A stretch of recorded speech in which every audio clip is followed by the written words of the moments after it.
السلام عليكم ورحمة الله وبركاته. أعوذ بالله من الشيطان الرجيم. بسم الله الرحمن الرحيم. الحمد لله رب العالمين، والصلاة والسلام على أشرف الأنبياء والمرسلين سيدنا محمد وعلى آله وصحبه أجمعين.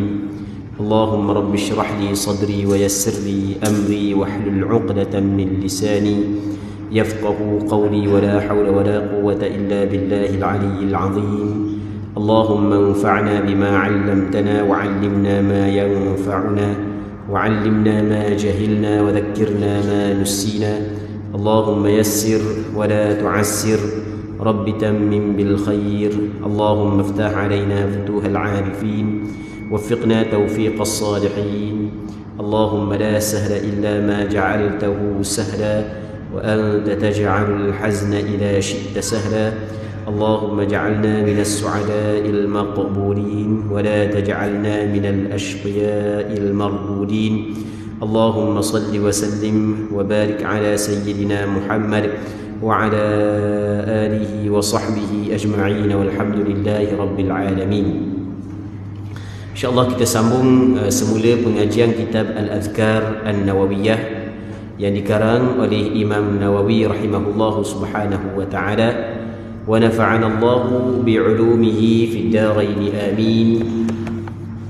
Kita muka surat 275. Kami riwayatkan dalam Sahih Muslim daripada Amr bin As radhiyallahu anhu bahawa ketika akan meninggal dunia dia mengatakan, apabila aku meninggal maka jangan ada wanita yang menjerit atau orang membawa obor ikut menghantarku. Apabila kamu menguburku maka taburlah tanah sedikit demi sedikit, kemudian tinggallah sejenak di sekitar kuburku seperti lamanya waktu menyembelih kambing, dan membahagikan dagingnya sampai aku menjadi tenang, dengan kamu, dan aku dapat merencanakan apa yang akan aku jawab untuk utusan-utusan Tuhanku. Muslimin muslimat yang dirahmati oleh Allah Subhanahu wa taala. Ada seorang sahabat Rasulullah sallallahu alaihi wasallam yang dikenali sebagai Amr bin Al-As radhiyallahu taala anhu. Dia menjadi gubernur di negara Mesir. Dan pernah kita cerita sebelum daripada ni bahawasanya Amr bin Al-As, antara hadis yang diriwayat daripada anak beliau, yang mana hadis ini memang kalau kita cuba perhati memang menakutkan, iaitu dia menceritakan bahawa dia melalui tiga marhalah, tiga peringkat dia melalui dalam kehidupan dia. Hak yang pertama, sebelum daripada dia memeluk Islam, ketika tu dia memusuhi Nabi sallallahu alaihi wasallam. Dia lawan sungguh dengan Rasulullah. Dia kata kalau aku mati tekah tu dah tahu lah, memang neraka berat dah aku. Kalau cakap kita gitulah.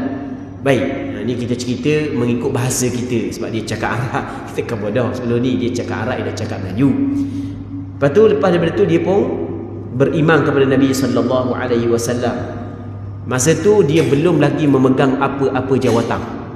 Maka masa dia beriman dengan Rasulullah sallallahu alaihi wasallam, banyaklah kebaikan-kebaikan yang dia nampak dia buat ketika bersama dengan Rasulullah sallallahu alaihi wasallam. Kalau dia kata kalau aku mati tekah tu rasanya luas sikit jalan nak pergi ke syurga. Lepas tu peringkat yang ketiga pula, setelah daripada dia terlibat diri dalam urusan pemerintahan. Sebab itulah dia nangis sebelum dia nak mati. Dia nangis sangat sebab dia tahu bagaimana hak yang dia telah buat kepada orang hak yang di bawah dia, sebagaimana hak yang pernah kita cerita secara ringkas sebelum daripada ni. Dan hadis ni diriwayat daripada beliau. Ni perkataan beliau, seorang sahabat Rasulullah. Hadis ni adalah hadis yang sahih, dikeluarkan oleh Imam Muslim. Kata Amr bin Al-As radhiyallahu taala anhu, ini wasiat dia lah. Ini wasiat dia sebelum daripada dia mati, dia tinggal beberapa wasiat. Dia kata kalau aku mati jangan ada mana-mana perempuan yang meratap kematianku. Jangan ada. Sebab meratap kematian adalah perkara yang dilarang oleh Nabi sallallahu alaihi wasallam. Dan dia larang itu sebab apa dia larang? Kerana dia bimbang di dalam keluarga dia ada perempuan yang meratap kematian, yang dia tidak pernah cegah perkara tersebut masa dia hidup. Apabila dia mati kat lagi, kawan tu duk menangis menyebabkan dia terseksa. Di sana ada hadis yang diriwayat daripada Sayyidina Abdullah bin Umar bin Al-Khattab radhiyallahu taala anhuma. Abdullah bin Umar menyebut Nabi sallallahu alaihi wasallam pernah bersabda, "Innal mayyita la yu'adzabu bi bukai ahlihi alaihi." Sesungguhnya mayat diseksa kerana tangisan keluarganya kerana kematiannya. Mayat diseksa kerana tangisan keluarganya atas kematian dia. Aisyah radhiyallahu, hadis sahih. Aisyah radhiyallahu taala anha ketika dia dengar orang lain menceritakan Abdullah bin Umar sebut bahawasanya Rasulullah penuh kabur mayat diseksa kerana tangisan orang hidup kerana kematian si mati, maka kata Aisyah radhiyallahu taala anha, sebenarnya Abdullah bin Umar tu orang bagus, orang baik, orang benar, tapi kadang-kadang ingatan silap. Sebab Aisyah radhiyallahu taala anha dia melihat kepada ayat Quran, wala taziru waziratun wizra ukhra. Seseorang tidak menanggung kesalahan orang lain. Baik. Jadi walaupun bagaimanapun, walaupun apa hak yang disebut oleh Abdullah bin Umar Rasulullah kabul lagu tu dikritik oleh Aisyah, tapi tetap ulama-ulama hadis menerima apa hak yang disebut oleh Abdullah bin Umar. Kerana bukan Abdullah bin Umar seorang hak yang sebut benda tu, Sayyidina Umar sendiri sebut, dia dengar daripada Rasulullah. Cuma bagaimana hak yang dimaksudkan, hak yang sebenarnya, maka di sini ulama hadis kata orang hak yang meninggal dunia diseksa kerana ahli keluarga dia nangis sebab dia mati adalah menjadi adab dalam keluarga dia. Apabila mati nangis, apabila mati nangis, tapi dia tak pernah cegah pun benda tersebut masa dia hidup. Apabila dia tidak pernah cegah, maka apabila dia mati keluarga dia nangis, maka dia tetap diseksa kerana tangisan tersebut. Kerana benda masa atas dunia dia membiarkan kemungkaran berlaku di dalam keluarga dia, dan dia mengetahui kemungkaran itu tetap akan berlaku apabila kematian dia, maka sebab itulah dia terlibat sama. Baik. Jadi Abdullah ataupun Amr bin Al-As radhiyallahu taala anhu sebelum daripada meninggal dunia, pesanan yang pertama, apabila aku mati jangan ada seorang perempuan meratap kematian. Okey, kalau ada yang meratap kematian lepas daripada dia mati, maka lepas dah bahagia dia. Ini di antara benda penting yang perlu kita kena belajar, supaya kesalahan orang lain buat kita tidak terlibat. Ada kesalahan orang lain buat kita tidak terlibat, ada kesalahan orang lain buat kita juga terlibat. Dah kat mana pula kita terlibat orang lain buat? Terlibatnya adalah kerana kita redha dengan maksiat. Redha dengan maksiat, kita membiarkan maksiat berlaku di hadapan mata kita, sedangkan kita mampu ubah dengan mulut, ubah dengan tangan, sekurang-kurang dengan hati, tapi kita tidak buat. Sampai ke hati pun kita tak buat, maka seolah-olah kita redha dengan maksiat. Jadi apabila redha dengan maksiat juga dikirakan sebagai maksiat. Jadi pentinglah tambah-tambah orang hak yang insaf daripada keluarga hak yang hidup macam zaman jahiliah. Kan ada sebahagian daripada kita keluarga dia hidup macam zaman jahiliah. Dalam ramai-ramai dia seorang hak insaf. Ada kan gitu kan? Maka memang ujian besar lah bagi dia. Satu ujian besar.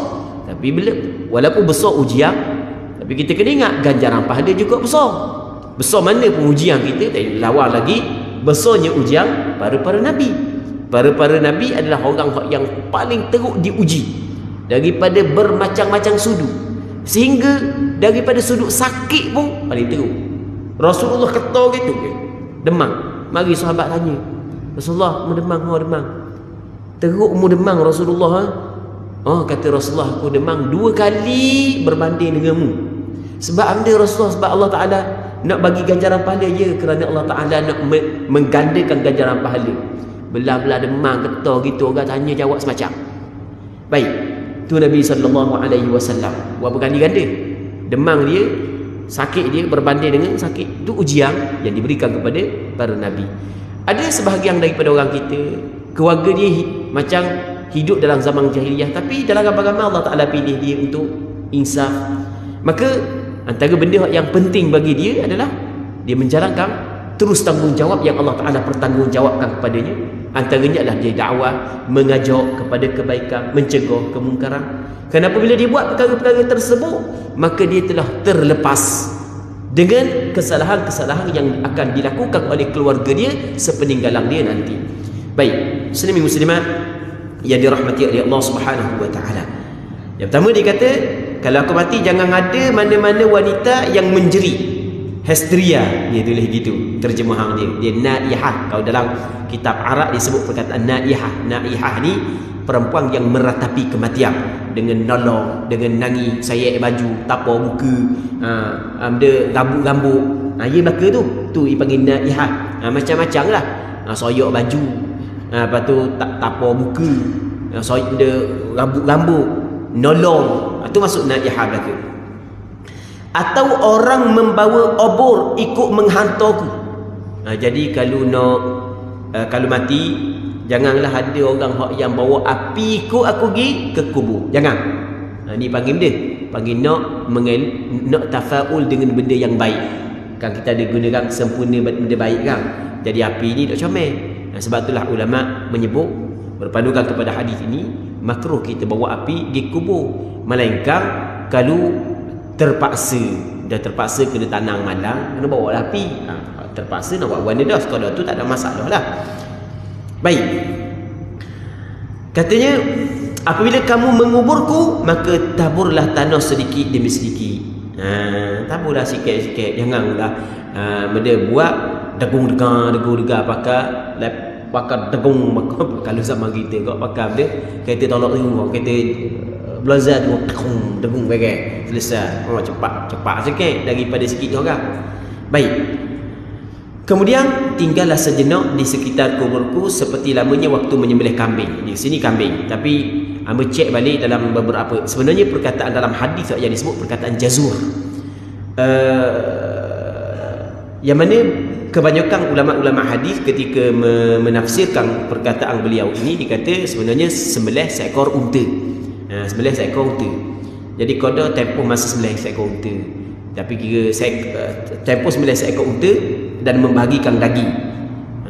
Sembelih lapar siang bagi daging lambat agak. Tapi lambat pun jangan kira dengan orang yang tak pandai. Kalau orang yang ahli dia pakai, dia sekejap je, sejam gitu lebih kurang kalau orang pakai. Orang tak pakai daripada pagi sampai petang tak siap. Daripada pagi sampai petang. Ada seorang tu, orang ke masjid tu, dalam 2 tahun lepas, dia kata saya nak masuk gerbang ustaz, nak suruh ustaz buat seekor. Lepas tu nak suruh ustaz jaga lah. Lepas tu kita nak ambil daging, kita tak ada masalah lah, boleh kita ambil upah lah. Sebab tahun lepas kita buat rumah kita, asal tak siap lagi, tak ada seorang hak pandai. Tak ada seorang hak pandai, dia kata. Dia pakai dari tokek, pakai anak-anak buah. Rupa tak ada seorang hak pandai. Kena tokek-tokek, kena lapar, kena buang perut, benda payah lagi ya. Lepas tu kena siang, kat asal baru siap, dia kata. Baru boleh pergi bagi daging. Allah serik dah kata, tambah dah buat. Jadi orang tak pandai, yang orang kira lah. Kalau orang pandai kejap je. Tambah-tambah orang Arab ni bukan siang halus-halus macam kita. Dia siang rasa-rasa. Dia makan parut-parut kan. Jadi tempoh sembelih unta, lepas tu lapar siang, mudah-mudah bagi daging. Kau dah tu lebih kurang dalam sejam, lebih kurang gitulah, setengah jam, sejam. Duduk lepas daripada tanam sekejap. Baik.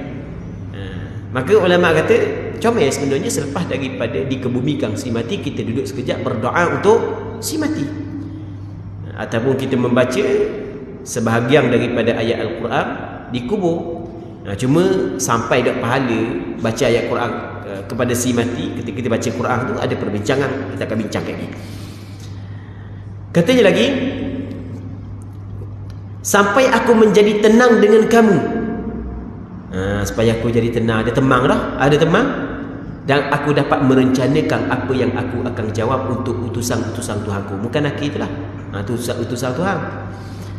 Katanya kami riwayatkan juga hadis Hudzaifah yang telah lalu yang sama makna dengan hadis ini pada bab pemberitahuan kepada keluarga si mati akan kematiannya. Itu kita bincang dah sebelum daripada ni. Yang demikian pula hadis-hadis lain yang senada, yang lebih kuranglah maksud dengan apa yang disebut di atas. Katanya, kiranya cukuplah apa yang telah saya paparkan dalam bahagian ini, dan semoga Allah Ta'ala selalu memberikan taufik. Ini doa daripada Imam Nawawi. Cukuplah sekadar ni, sebab sebelum ni sebut dah. Jadi walau bagaimanapun, yang paling penting adalah berdoa kepada Allah agar Allah Ta'ala memberi taufik kepada kita semua. Menurut saya, kata Imam Nawawi, dianjurkan untuk tidak selalu menurut apa yang diwasiatkan oleh mayat. Kita selagi bab wasiat ni, Allahu Akbar, bab wasiat masih ramai masyarakat kita yang jahil sebenarnya tentang wasiat. Sama ada orang yang berwasiat, orang yang melaksanakan wasiat. Kita kena faham, bukan semua wasiat wajib dituruti. Bukan semua wasiat wajib dituruti. Ada wasiat haram dituruti, ada wasiat wajib dituruti. Dia bukan semua. Kalau wasiat harta, wasiat harta tak ada masalah. Wasiat harta kalau cukup syarat wajib diikut. Tidak boleh dosa makan harta orang secara batil. Kalau di wasiat harta, kalau wasiat dia kata kalau saya mati, tanah tu hak duk tepi masjid tu kira wakaf masjid kalau saya mati, saya dah mati, saya nak lagi. Kata dia. Kalau saya dah mati, saya tak mau wi lagi. Kalau saya mati, baik. Wi akan masjid dah. Tak ada surat-surat benda. Tak ada kira surat dah surat. Dia wasiat ni bukan mesti kena ada surat beradab. Cuma surat tu comel lah di zaman kita. Tapi adakah kalau tak ada surat tidak sah wasiat? Tak. Cukup dengan dia melafazkan. Apabila dia melafazkan bahawa dia berwasiat barang milik dia untuk diberikan kepada pihak tertentu, cukup syarat wajib dilaksanakan wasiat dia. Wasiat harta wajib dilaksanakan apabila cukup dua syarat. Ni dua syarat ni syarat asas, ada syarat lain lagi. Kita sebut dua syarat asas. Syarat yang pertama adalah kadar yang diwasiatkan saat itu tidak lebih daripada 1/3 daripada keseluruhan peninggalannya. Tidak lebih daripada 1/3 daripada keseluruhan peninggalan dia. Kalau lebih daripada 1/3 maka tidak sah yang lebih tu. Hak lebih tak sah. Satu. Yang keduanya, tidak diwasiatkan kepada ahli waris. Wasiat kena wasiat kepada orang suku sakat. Kepada ahli waris tak boleh. Ni banyak orang kita wasiat kepada anak. Wasiat dia kepada anak tak boleh. Tidak sah wasiat kepada anak. Baik. Sebab mana tidak sah? Sebab Rasulullah kata lagu tu. Rasul kata, "Innallaha a'ta kulli dhi haqqin haqqah, ala la wasiyyata liwarith." Sesungguhnya Allah Ta'ala telah memberi setiap orang yang berhak akan haknya. Setiap ahli waris ada hak dia. Binimu ada hak dia daripada harta pusakamu. Suamimu ada hak dia dah. Ayahmu ada hak dia dah. Makmu ada hak dia dah. Anak lakimu, anak puanmu ada hak dia dah. Ada yang wasiat-wasiat tak sah. Allahu Akbar. Dan banyak dalam bab pengurusan harta pusaka, pengurusan wasiat ni, banyak masyarakat kita kucalan lagi. Kucalan lagi. Hak ni dah anak dia ramai-ramai.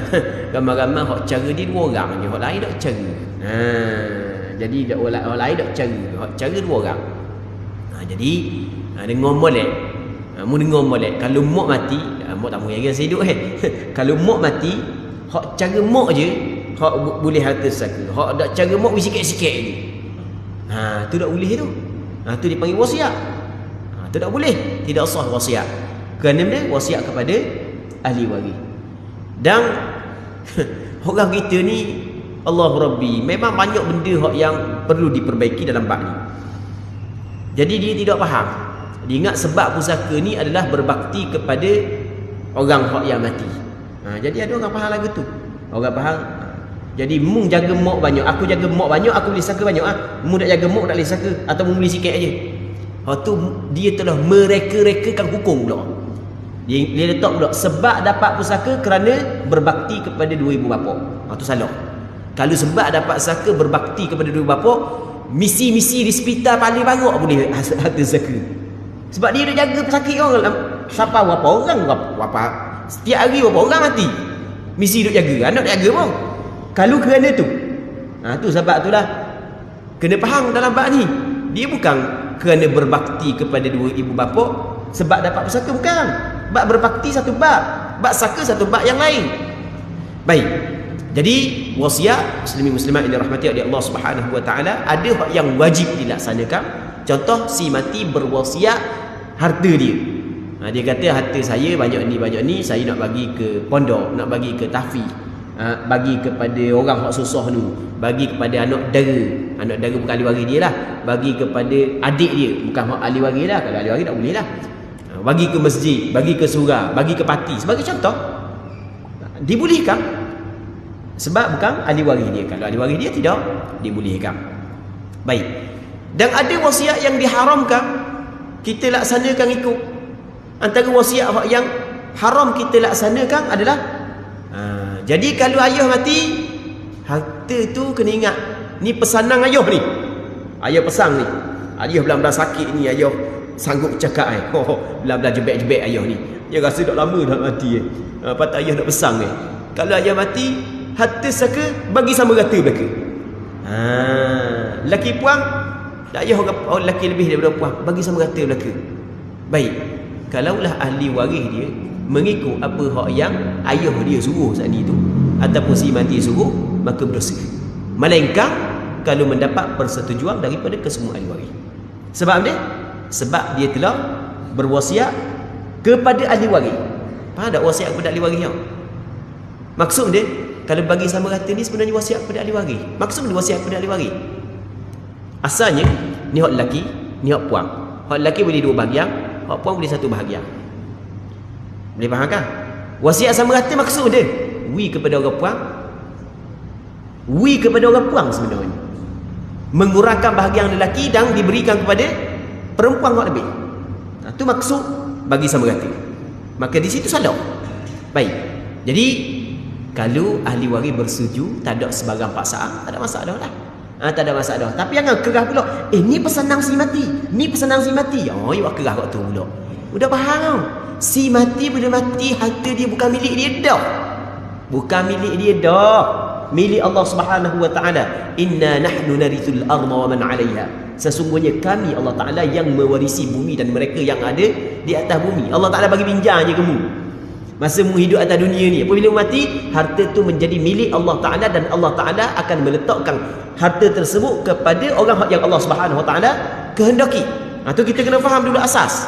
Jadi bagi sama rata tanpa ada persetujuan, maka hak tu tidak boleh. Persetujuan pun mesti diambil secara sukarela tanpa ada paksaan. Kalau ada mereka kalau ada apalah setuju. Setuju tak ada masalah lah. Tapi kena ingat, persetujuan hanya yang penting adalah daripada ahli waris lelaki. Ahli waris perempuan setuju ke tak setuju ke, hak tu tak ada masalah dia. Sebab masalah nak ambil barang hak lelaki, nak uji ke dia. Sebab ada kau orang puan nak faham kalau dia faham malu muka diri. Dia kata kita tu adik-beradik kita hak puang semua setuju nak bagi sama rata. Hak lelaki hak bosu tu, hak keras kepala sikit. Hak tu dah faham. Ngasah sikit bab ni. Hak tu dah faham benarnya. Kalau awak faham konsep bagi sama rata, awak malu ke cakap gitu? Awak tahu dah awak dah marah ke orang siapa nak bala tu. Awak nak barang orang. Awak kita buat contoh gini je. Kita pergi pasar ke ataupun pergi patah ke tempat orang ramai, kita pun jumpa dengan orang kawan-kawan kita pun kata minta pitih satu ya. Kawan kita kata dah oleh hamba ada pitih ulang ni kita pergi kabar orang. Kita setuju dah nak pitih dia tak mau pitih dia. Gitu maksud. Kalau kabar orang kita orang kata ni, Allah mung ni tak apa nak cakap dia mung cakap gitu. Mun nak pitih orang pun paksa orang. Patut orang dak wi mu kata orang pula. Mung ni orang ke ni? Baik, ngasah sikit dalam bab ni supaya masyarakat kita terbuka minda dalam bab ni. Muslimin muslimat yang dirahmati oleh Allah Subhanahu wa taala. Dia bukan semua wasiat perlu diikuti. Ada wasiat yang tidak boleh kita ikut, ada wasiat yang wajib kita ikut, ada wasiat yang haram kita ikut, ada wasiat yang kita timbang. Kita perlu kita timbang. Afdal ikut, ada afdal tidak ikut.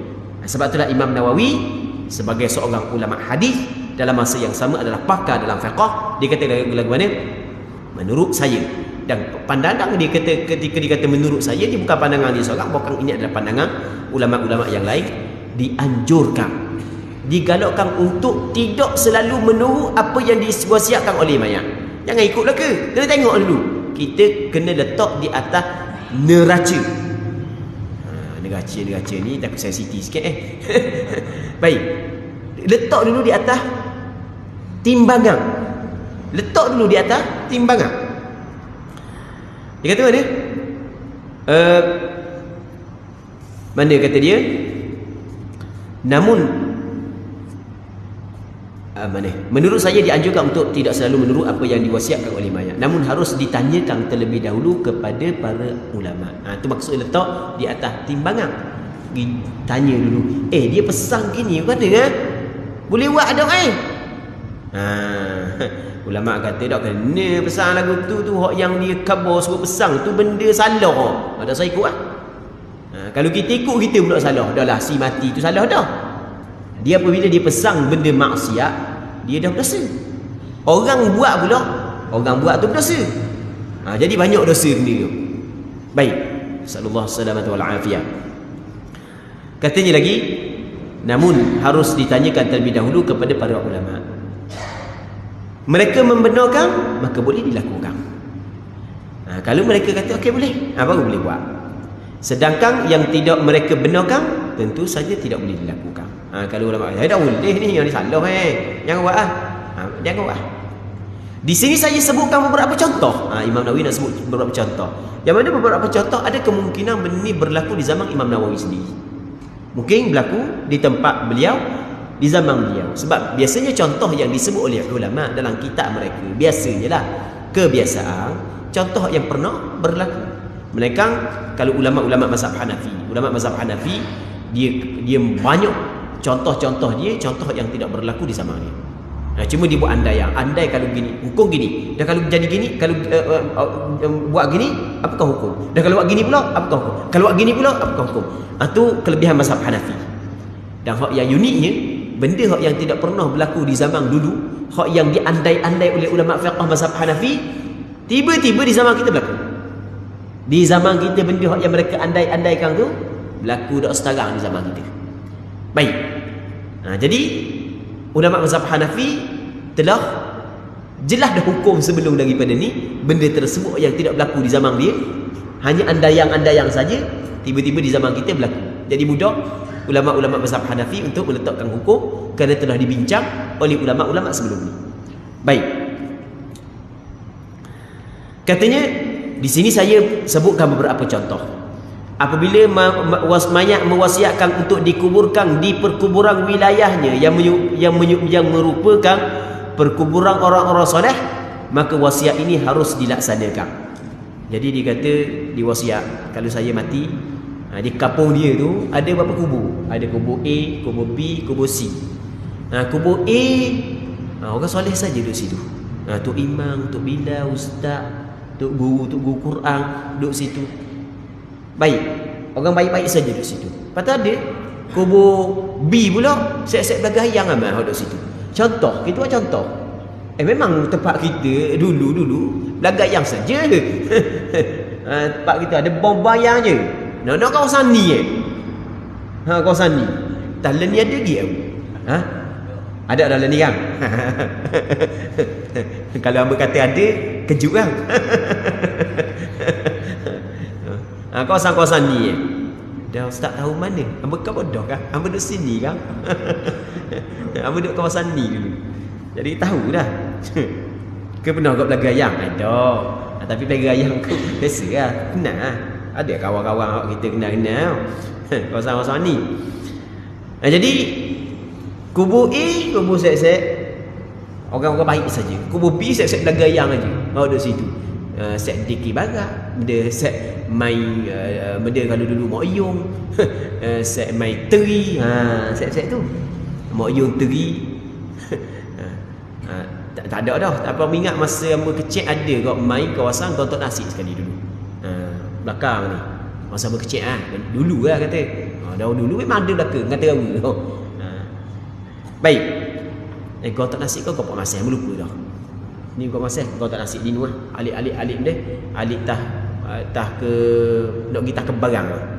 Dulu lah. Masa zaman mu kecil dulu. Rasanya pemain-pemain mati baka dah. Dia tua lah kita pun. Baik. Seterusnya kata dia lagi,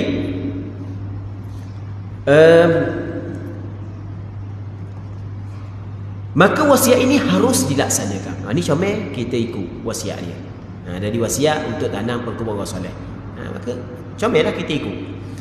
Akan tetapi apabila mewasiatkan untuk disolati oleh selain keluarganya, maka apakah orang tersebut harus dijadikan imam solat dan didahulukan atas karib kerabat si mayat?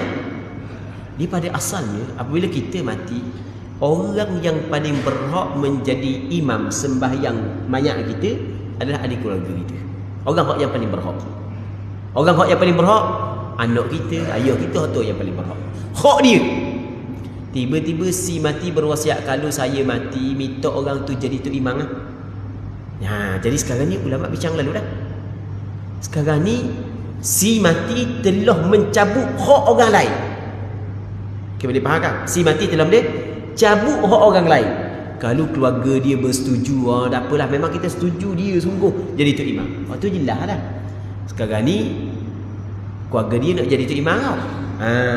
Lepas tu sebab hak mereka, si mati suruh orang lain jadi tu imam.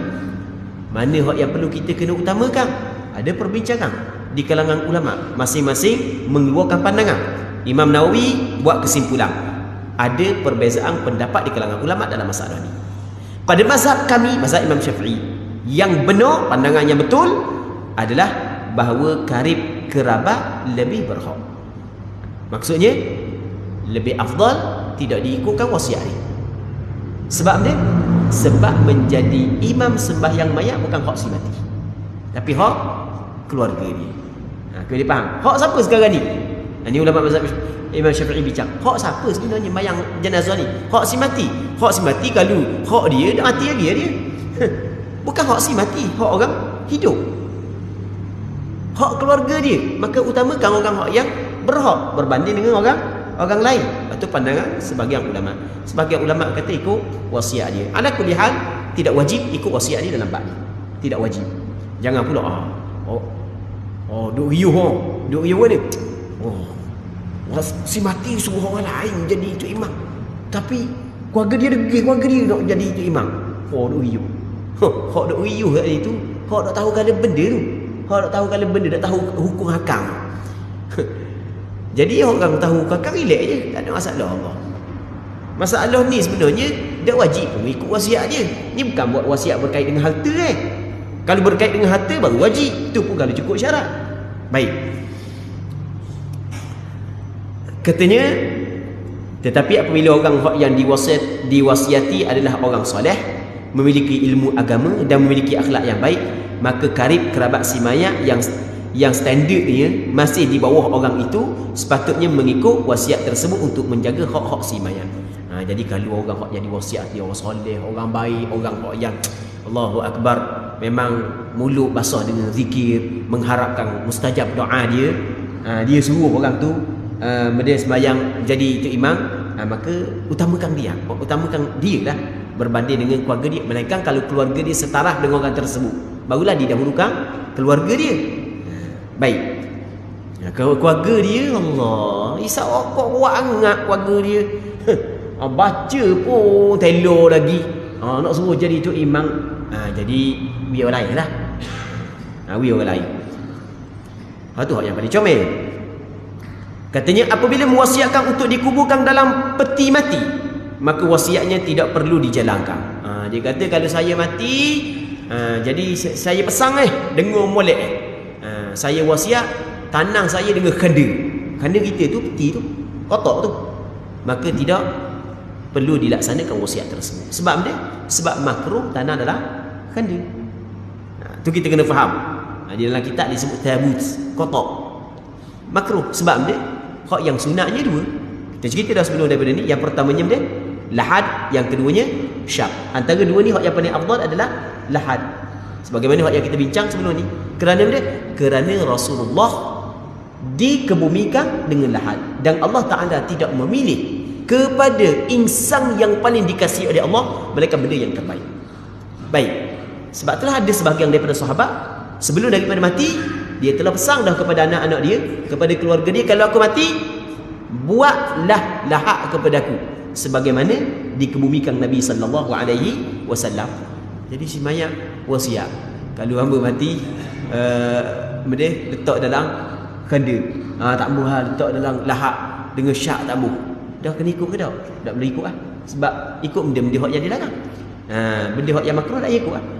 Baik. Kalau kampung kita pula tak ada nak wasiat lagi. Tak ada nak wasiat. Tak ada wasiat-wasiat benda. Khanda semacam. Baik. Jadi hamba pernah cerita dah sebelum daripada ni. Benda hak yang boleh kita ubah, kita ubah. Kalau tempat hak yang pasir apa semua sekali, tak apalah. Tempat pasir. Tapi jangan semua tempat kita buat alasan pasir. Buat dulu. Tengok. Buat dulu. Kita hak yang perlu ubah bab ni, benda hak yang kita rasa salah, kita ubahlah. Baik, kita ubah benda hak salah walaupun masyarakat tak suka, dia tidak memendekkan umur kita. Jangan bimbang dia tidak memendekkan umur kita. Muslimin muslimat yang dirahmati oleh Allah Subhanahu wa taala. Seterusnya lagi katanya, kecuali apabila tanah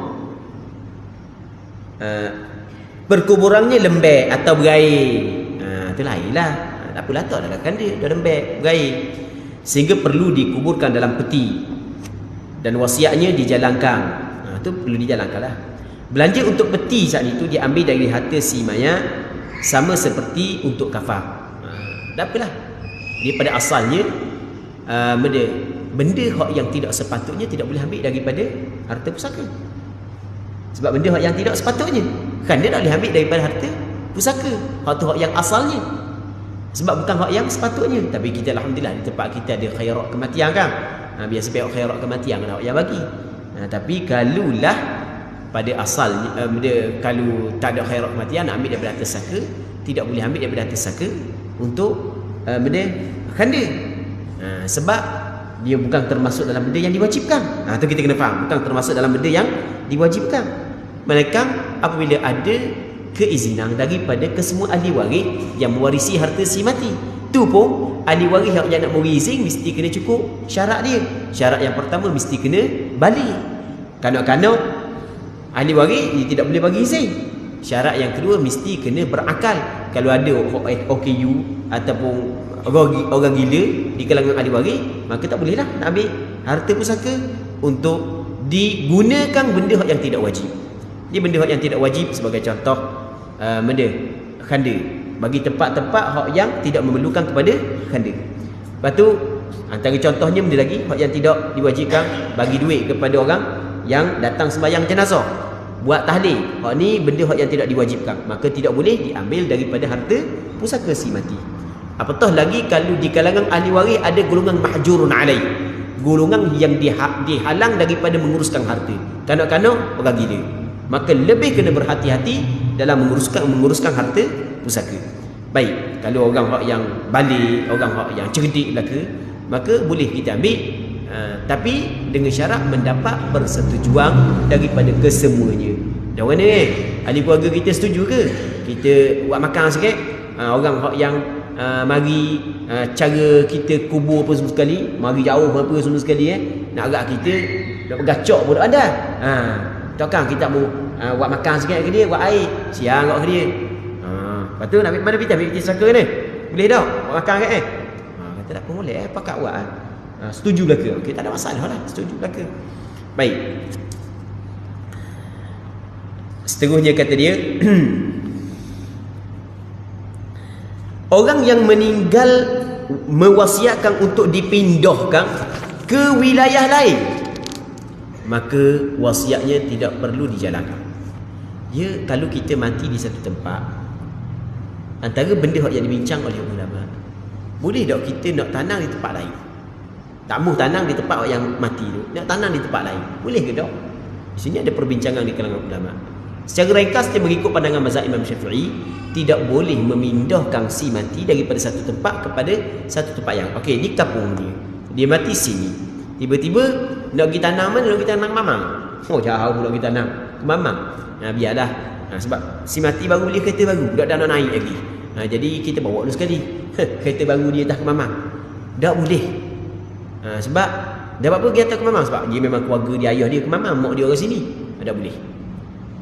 Itu pandangan muktamad mazhab Imam Syafi'i. Tidak dibolehkan kita tanam di suatu tempat yang, tapi dalam masalah ni ada perbincangan yang panjang di kalangan ulama fiqh. Cuma kita cover secara ringkas je hukum. Oleh kerana memindahkan mayat hukumnya adalah haram menurut pandangan yang benar. Pandangan yang betul tak boleh. Sebab di mana tempat sebenarnya sama je. Sebenarnya benda sama je. Situ pun sama, sini pun sama, sini pun sama, sini pun sama. Cuma ada ulama membuat pengecualian. Kata dia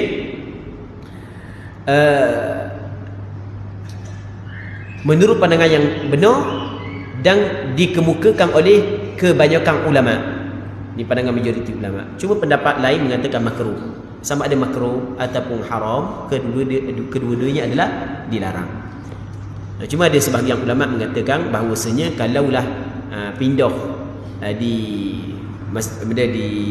Madinah ataupun tanah haram Mekah, Baitul Maqdis, patut dibolehkan. Itu pandangan sebahagian daripada ulama. Ini disebut oleh Imam Nawawi. Imam Syafi'i rahimahullah mengatakan kecuali apabila meninggal dunia berdekatan kota Mekah. Berdekatan dah. Jangan kita duduk Malaysia, gata Mekah, naik kapal terbang pula. Tak bolehlah. Ni hak yang duduk berdekatan. Contoh 30 km, 20 km. Sebab tu kalau kita duduk Mekah tu, tiap-tiap waktu ada orang mati. Sebab orang hak yang di luar Mekah pun mati atau Mekah. Mati atau Mekah sebab nak dapat orang sembahyang ramai. Baik. Berdekatan kota Mekah, Madinah ataupun Baitul Maqdis, maka mayat dipindahkan ke sana kerana pertimbangkan keberkatan tempat-tempat tersebut. Sebab Nabi SAW dalam sebuah hadis kata Rasulullah, la tushaddur rihal illa ila thalathati masajid. Jangan bermusafir kepada mana-mana masjid, melainkan kepada 3 masjid ini. Rasulullah larang kita keluar daripada rumah, menghabiskan tenaga, menghabiskan wang ringgit untuk semayang di masjid lain. Padahal kampung kita ada masjid. Sebab dia masjid kampungmu dengan masjid tempat lain sama je. Sini dengan sana sama je. Tapi mu membazirkan waktumu, membazirkan masamu, membazirkan hartamu, turun daripada rumahmu, tujuan semata-mata nak semayang di tempat lain. Itu maksud larangan Rasulullah. Melainkan kalau masjid lain itu ada ngajar. Masjid rumah kita tak ada ngajar. Jadi kita nak pergi semayang sana tu bukan semata-mata semayang. Ada hal lain. Itu tak ada masalah. Kalau semata-mata nak semayang, maka dilarang oleh Rasul kerana perbuatan itu adalah sia-sia ketika ada masjid berdekatan dengan kita, tiba-tiba kita pilih masjid yang jauh. Kalau ada sebab-sebab lain, itu tak ada masalah. Melainkan Rasul kata 3 masjid ni tak apa. Kita nak bermusafir. Sebab 3 masjid ni mempunyai kelebihan tersendiri. Yang pertama Masjidil Haram, Masjid Al-Aqsa, Masjid Nabawi. Maka sebahagian ulama melihat kepada tempat tersebut adalah tempat yang diberkati, maka lebih afdal bagi orang yang berdekatan dengan tempat-tempat tersebut memindahkan mayat ditanam di tempat-tempat tersebut. Baik. Seterusnya, apabila mewasiatkan untuk dikuburkan bersama guling di bawah tubuhnya atau batal, bawa tak tilang, jadi kena ingat kalau mati ni tilang hak sakit pinggang ni tak sekali dalam kubur, hanya wasiat gitu. Sebab beli mahal ni masa beli ni sakit teruk dah, 8,000 beli. Jadi kaki kalau mati ni tak ada orang nak dah. Kalau gitu tanah sekali dengan tak dalam kubur sekali lah. Satu. Ataupun bantal di bawah kepala je, wasiat. Ingat pesan kalau mak mati tu mak minat batang khabu, jangan tak batang lain. Nak batang khabu tak bawah, tak kepala. Tekah matinya. Okey, wasiat gitu. Kita rasa memang ada dok wasiat gini. Oh, manusia ni bermacam-macam. Benda-benda pelik ada orang buat lah kerang. Jadi mungkin ada orang yang wasiat lagi tu, atau bantal di bawah kepala dan sebagainya. Maka wasiat ini tidak perlu dijalankan. Demikian juga apabila mewasiatkan untuk dikafani dengan kain sutera. Dia orang lelaki tak boleh pakai kain sutera. Kafan orang lelaki pun tak boleh. Kafan orang perempuan tak apa, tapi tak comel. Baik.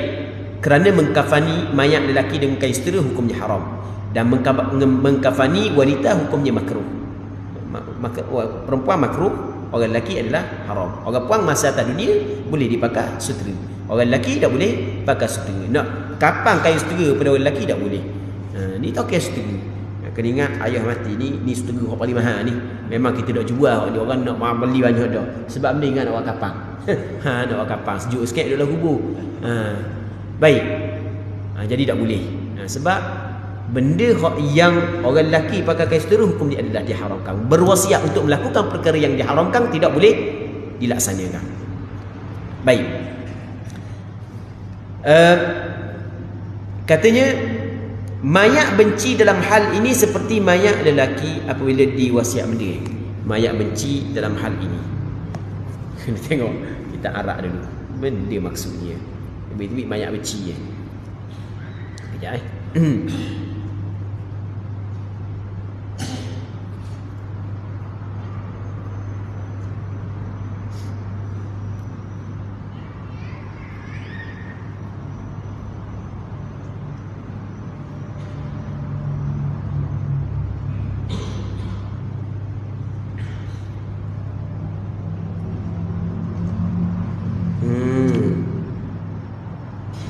mayat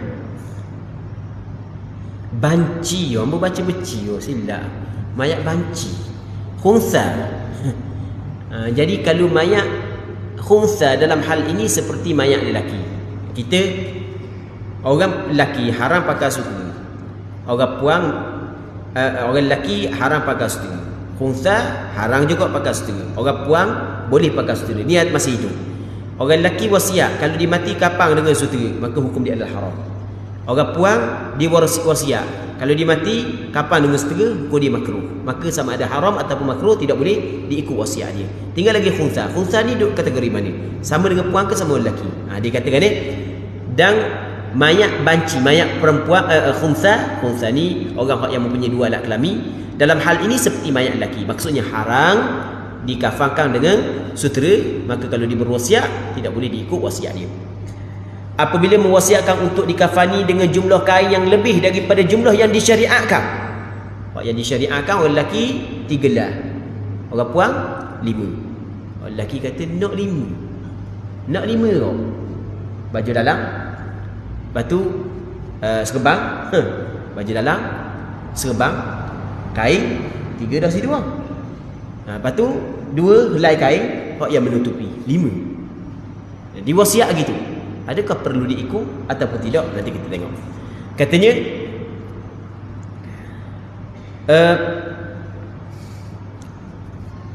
apabila mewasiatkan untuk dikafani dengan jumlah kain yang lebih daripada jumlah yang disyariatkan atau dalam baju yang tidak menutup tubuh, dia kata kalau saya mati tu kapang saya antara pusat dengan lutut. Sebab gitu ilmu saya menutup dengan tubuh saya. Ada ilmu, ada patah dagang. Jadi pakai tutup pusat dengan lutut, lain tak payah tutup. Ataupun pakai spender je. Sebab dia kata sini dia kata atau dalam baju yang tidak menutup tubuh. Tidak menutup tubuh, kita kata menutup aurat. Maka wasiat ini tidak perlu dijalankan. Wasiat ini jangan cara, jangan layang. Apabila mewasiatkan untuk dibaca Al-Quran pada kuburnya atau disedekah di atas namanya dan dari aneka ragam amal ibadat sunat, maka wasiatnya harus dijalankan. Jadi kalau saya mati baca Quran kubur, okey, jalankan. Kalau saya mati sedekahlah atas nama saya. Kalau diwasiat untuk sedekah daripada harta dia, itu lain. Itu wajiblah kalau cukup syarat dia. Kecuali apabila disertai dengan sesuatu yang dilarang oleh syariat. Kalau ada benda yang dilarang oleh syariat, dia kata baca Quran kubur saat itu joget belang-belang. Itu tak boleh ya. Itu tak boleh sebab disertai dengan benda yang dilarang. Apabila mewasiatkan jenazahnya tidak dikuburkan sampai melebihi batas waktu yang disyariatkan, maka wasiatnya tidak perlu dijalankan. Ni kena ingat molek. Kalau ayah mati, Jangan tanang ayah. Mereka anak-anak ayah hok duk Selangor, hok duk Kuala Lumpur, hok duk Johor balik belaka. Biar sehari semalam pun. Ni pesan Oh, ayah dia pesan gitu. Baik. Adakah kena ikut wasiat dia? Tak perlu ikut. Tak perlu ikut sebab menyalahi apa yang ditutup oleh syarak. Apa yang ditutup oleh Rasulullah adalah asri'u bil janazah. Kena segera urusan jenazah. Baik. Dah hak yang jauh, kan awak ni tak ada rezeki dia tengok. Lepas tu mayat tak perlu tengok-tengok mayat, tambah pun tengok mayat. Mayat hak perlunya doa. Sebab mu tengok mayat tak ada manfaat sikit mu.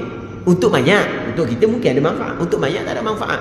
Anak ni tengok, anak tengok dah ada dak menangis. Lepas tu orang sembahyang dia isap orang kebut bawah. Sembahyang mayat pun tak. Tak ada manfaat untuk si mati. Manfaat untuk si mati adalah doa kepada si mati. Ada hutang si mati kita tolong tunaikan.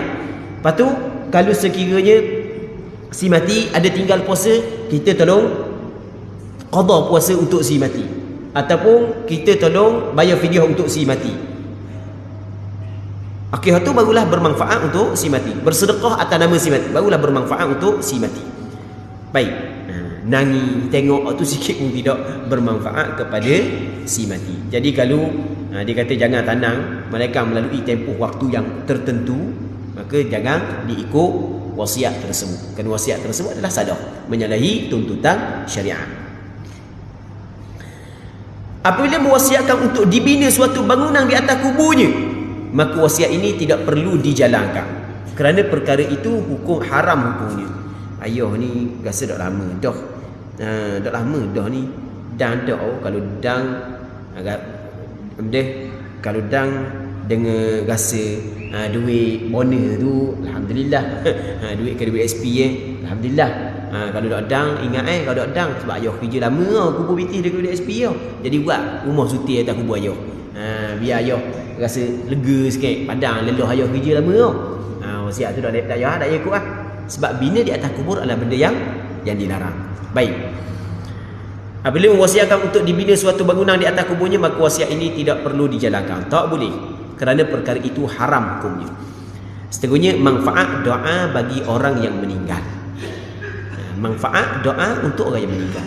Ulama bersepakat bahawa doa bagi orang mati bermanfaat. Doa, kita doa kepada Allah untuk si mati bermanfaat kepada si mati dan pahalanya sampai kepada mereka. Dalil yang mereka gunakan adalah firman Allah Subhanahu wa taala yang bermaksud dan orang-orang yang datang sesudah mereka, Muhajirin dan Ansar, mereka berdoa, ya Tuhan kami, ampunkanlah kami dan saudara-saudara kami yang telah beriman lebih dahulu daripada kami. Dalam Al-Quran ni biasa ada setengah tu imam kita baca doa semua doa ni, Rabbana ighfir lana wa li ikhwanina alladhina sabaquna bil iman wa la taj'al fi qulubina ghillan lil ladzina amanu Rabbana innaka raufur rahim. Raufur rahim ke? Betul tak? Tak ingat. Baik. Dan doa ni disebut dalam Al-Quran. Jadi doa bermanfaat kepada si mati. Masih banyak ayat yang lain yang semakna dengan ayat tersebut. Selain itu juga disebutkan dalam hadis seperti berikut. Allahumma ighfir li ahli baqi'il gharqad. Rasul berdoa, ya Allah, berilah keampunan kepada penghuni Baqi' al-Gharqad. Baqi' al-Gharqad ni adalah perkuburan di Madinah itulah. Perkuburan Baqi'. Sabda Nabi sallallahu alaihi wasallam, Allahumma ighfir li hayyina wa mayyitina. Artinya, ya Allah, ampunilah orang yang masih hidup dan orang-orang yang sudah mati di antara kami. Jadi kita doa kepada si mati agar Allah Ta'ala memberi keampunan kepada dia, bermanfaat si mati. Dia doa untuk orang lain, ini bukan hanya orang mati, orang hidup pun boleh kita berdoa. Tengok Rasul doa tu kan, ya Allah, berilah keampunan kepada orang hidup di kalangan kami dan orang yang mati di kalangan kami. Contoh kita tengok kawan kita melakukan kesalahan maksiat, kita doa, ya Allah, bukalah hati dia untuk dia bertaubat. Ya Allah, ampunilah dosa dia, ya Allah. Ya Allah, maaflah dia, ya Allah. Hukum dia adalah dibolehkan, bukan sunat. Dan kerana Rasulullah sallallahu alaihi wasallam pernah berdoa seperti itu. Katanya berbagai hadis yang lain. Banyak lagi hadis-hadis yang lain yang menjadi dalil kepada bermanfaatnya doa orang hidup kepada si mati dan sampainya pada doa kepada si mati. Jadi kita ada keluarga kita yang telah meninggal dunia, ada orang yang ibu bapa dia meninggal dunia dah. Keluarga dia ada orang hak bini mati, ada orang hak tok lelaki mati, ada orang anak mati, ada orang adik-beradik mati. Benda yang boleh kita bantu dia adalah doa. Doa tak mesti duduk atas jadah. Tak semesti duduk atas jadah, tak semesti. Doa belang-belang kita bawa kereta ke, belang-belang kita nak tubik daripada masjid ke, belang-belang duduk saja pun dalam hati, ya Allah. Bukan mesti kata dengan mulut saja. Dengan mulut tu comel juga. Comel lagi sekali dengan hati. Ya Allah, ampunilah dia, ya Allah, ya Allah. Berilah keampunan kepada kedua bapa aku, ya Allah, ya Allah. Letakkanlah dia pada tempat yang mulia, ya Allah. Kita sentiasa berdoa. Apabila kita sentiasa berdoa kepada ibu bapa kita, maka Allah Ta'ala akan memberi taufik kepada anak kita juga, mudah dia untuk berdoa kepada kita. Baik.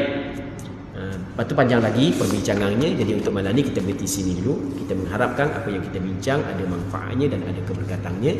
Semoga Allah Subhanahu wa taala memberkati majlis ilmu yang kita adakan pada malam ini. Wallahu Subhanahu wa taala a'la wa alam. Sallallahu ala sayyidina Muhammad wa ala alihi wa sahbihi ajma'in. Walhamdulillahi rabbil alamin.